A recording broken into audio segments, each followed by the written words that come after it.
Centre de santé communautaire de Gonzagueville, dans la commune de Port-Boué, ce 5 mai 2018. Matari Bamba, sage-femme, est aux petits soins des nouveau-nés et leur maman. C'est déjà accueilli très bien. Nos sœurs, on les rassure et puis on parle entre nous. Déjà ce sont déjà toutes des femmes. Donc on essaie de les rassurer par étapes et puis bon, après elles accouchent. Le centre de santé communautaire de Gonzagueville reçoit plus de 10 femmes en couche par jour. Dame Epiphanie Amoué-Kra vient de donner naissance à son bébé dans cet hôpital il y a quelques heures.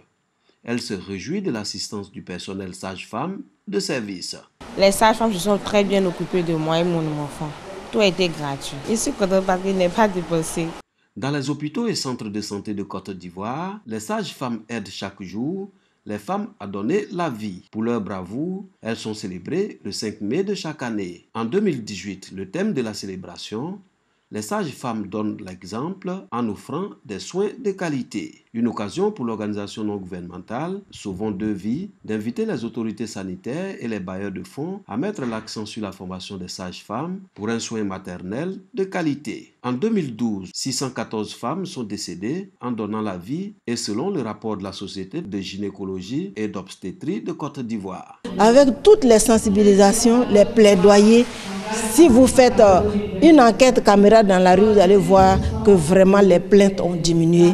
L'impact de nos formations, l'impact du ministère de la Santé qui agit nuit et jour pour pouvoir réduire ces critiques-là, je pense que l'impact est significatif. Si tous les moyens sont mis en place, qu'il y a le matériel, il y a les médicaments, il y a l'environnement de travail, il y a la formation, je pense que le taux va réduire. Depuis lors, le gouvernement ivoirien a mis en place un système de mentorat qui fait appel à des sages-femmes à la retraite pour renforcer les capacités de leurs cadettes encore en activité. Ces actions qui ont permis de réduire le taux alarmant de mortalité maternelle et néonatale dans les hôpitaux.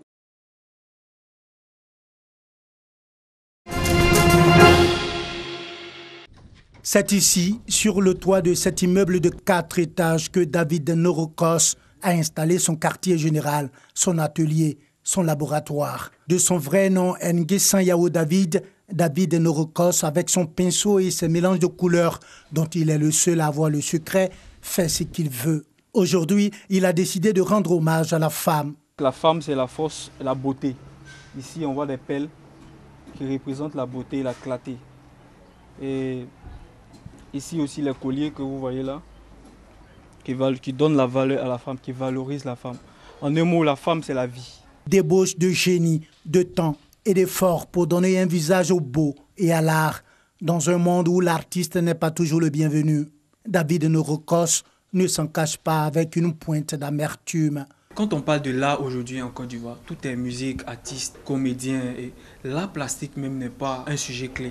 C'est ce problème-là qui fatigue beaucoup et qui décourage les jeunes artistes. Donc c'est à cause de ça, d'autres n'arrivent plus à peindre, d'autres abandonnent le pinceau.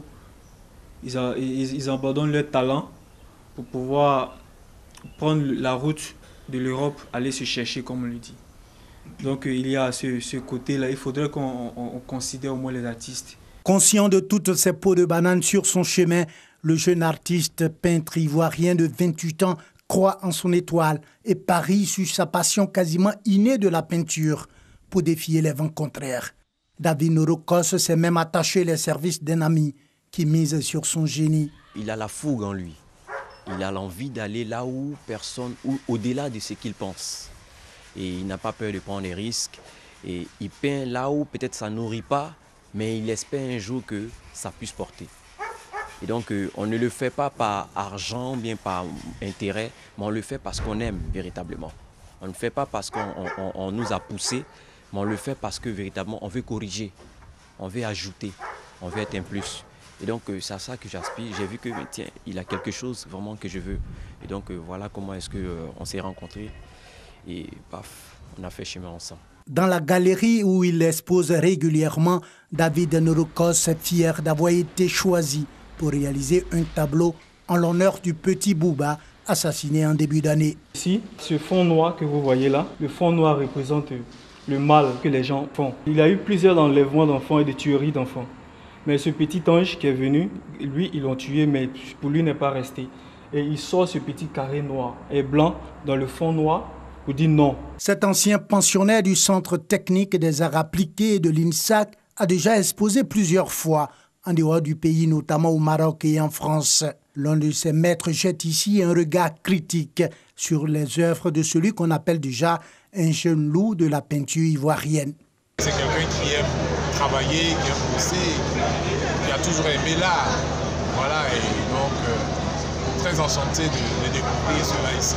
Beaucoup de courage et félicitations pour tout ce qui se fait, espérant qu'il va continuer parce que c'est pas facile. Jeune pousse de la peinture ivoirienne, David Norokos promet d'écrire son nom dans le livre d'or de la culture ivoirienne. Mon plus grand rêve, c'est de construire des galeries en Côte d'Ivoire et aider les jeunes artistes africains.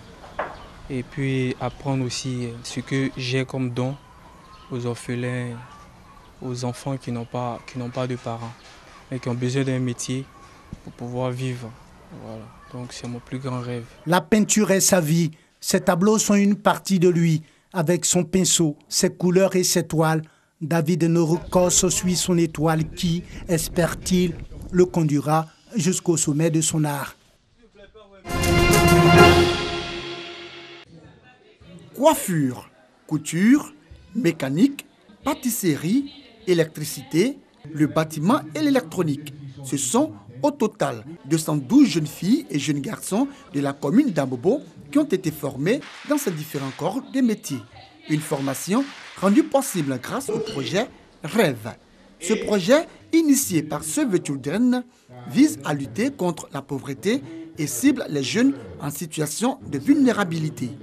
Les enfants font le choix eux-mêmes du type de corps de métier qu'ils souhaiteraient embrasser. Nous les aidons, nous les accompagnons avec une petite subvention pour l'octroi des kits d'apprentissage. Après 2 ans de formation pratique, ces jeunes sont aptes à exercer le métier de leur choix. Pour les encourager, du matériel d'une valeur de plus de 6 millions de francs CFA leur a été offert. Les bénéficiaires vont ainsi s'installer plus facilement et commencer à travailler. J'étais au quartier, je ne faisais rien. On se moquait de moi. Grâce au projet REV, on dit aussi une fille heureuse, une fille épanouie. Je n'étais pas de quelqu'un, je n'étais pas de moi-même. Je faisais mécanique et venais pour apprendre mécanique aussi ici. On nous a bien formés à la maison là-bas. Il y a des repas, voiture, les gens et c'est un peu fort aussi. Le projet REV existe depuis 2015 et bénéficie du soutien financier de la structure américaine USAID et s'étend jusqu'en 2020.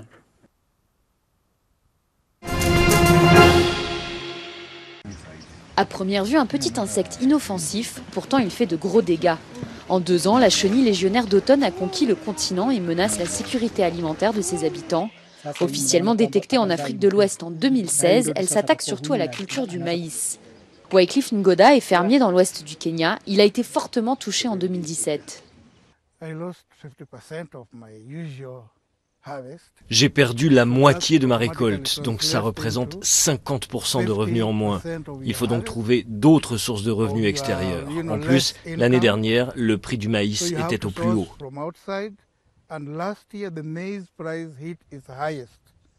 Plus de 200 millions de fermiers et leurs proches dépendent financièrement de la culture du maïs sur le continent, d'où l'inquiétude des scientifiques. C'est l'un des ravageurs de culture les plus meurtriers au monde. Il a la capacité d'attaquer différentes cultures, mais le maïs est ce qu'il préfère. Et le maïs étant l'aliment de base de l'Afrique, il y a une vraie menace de sécurité alimentaire. La chenille légionnaire en état de larve se niche dans la végétation entourant l'épi. Sa durée de vie est relativement courte, 1 mois et demi, mais durant ces 2 dernières semaines, elle se transforme en papillon et peut parcourir jusqu'à 100 km en une seule nuit. Pour riposter, il existe plusieurs solutions dont les pesticides, mais il faut en changer régulièrement car la chenille crée des résistances. Certains utilisent des détergents domestiques ou encore d'autres méthodes plus artisanales. L'année dernière, ils ont utilisé des cendres et ça a fonctionné pour certains. D'autres mettent de la terre dans l'entonnoir de la culture et cela a fonctionné pour certains d'entre eux. Parce que je pense que ça suffoque, ça étouffe l'insecte. Faute de solution miracle pour éradiquer la chenille, les chercheurs préconisent des semailles précoces et de passer en mode culture alternée pour augmenter les rendements et compenser ainsi les pertes.